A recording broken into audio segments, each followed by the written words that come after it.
Nuuf jedhee dhiphatee qaraanii warrattee dhiiga isaa lolaasee biyya lafaarratti baay'isaa hundumaa qarsheen jijjiiranii baay'isaa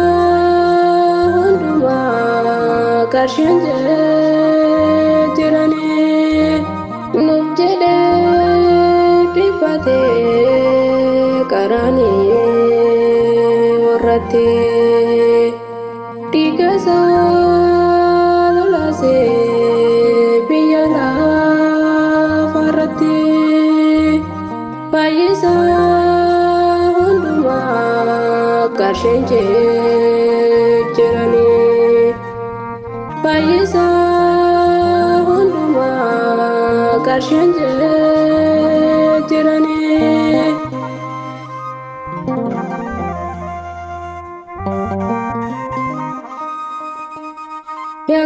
yakkataa malee qoreen waraananii uffata rabaasuun adda hiratanii asiifachi darbuun mukatti hidhanii asiifachi darbuun mukatti hidhanii nuuf jedhee dhiphatee qaraanii warrattee dhiiga isaa lolaasee biyya lafaarratti baay'isaa hundumaa qarsheen jijjiiranii baay'isaa hundumaa qarsheen jijjiiranii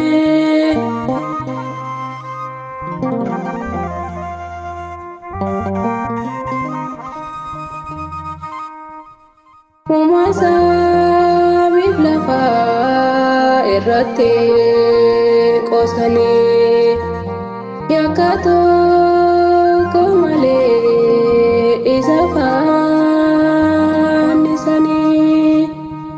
gooftaa duuti malee fiisaa ajjeesanii gooftaa duuti malee fiisaa ajjeesanii nuuf jedhee dhiphatee qaraanii warrattee dhiiga isaa lolaasee biyya lafaarratti baay'isaa hundumaa qarsheen jijjiiranii baay'isaa hundumaa qarsheen jijjiiranii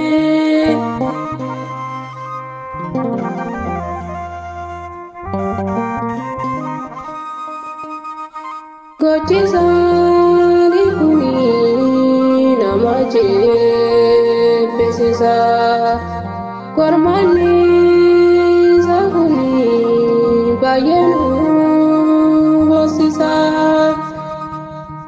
dhibbuun gooftaa keenya nama gaddisiisa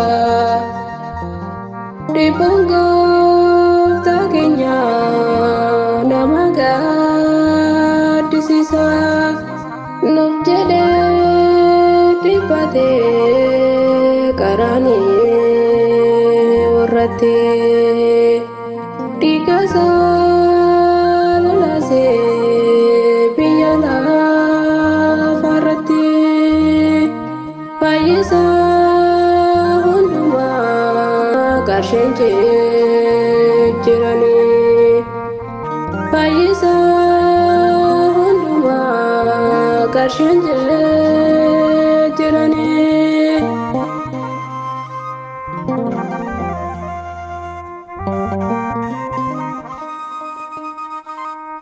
Beelee dheebotee fayyisaan addunyaa nuuf jedhee dhiphatee gooftaan hunda keenyaa.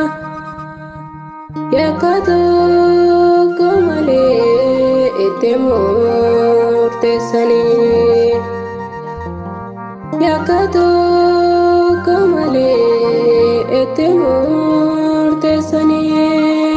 Nuuf jedhee dhiphatee qaraanii warratti dhiiga isaa lolaasee biyya lafarratti fayyisaa hundumaa qarsheen jiranii.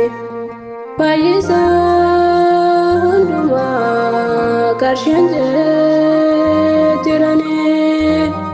Nuuf jedhee dhiphatee qaraanii warratti dhiiga isaa lolaasee biyya lafarratti fayyisaa hundumaa qarsheen jiranii. Fayyisaa hundumaa qarsheen jiranii.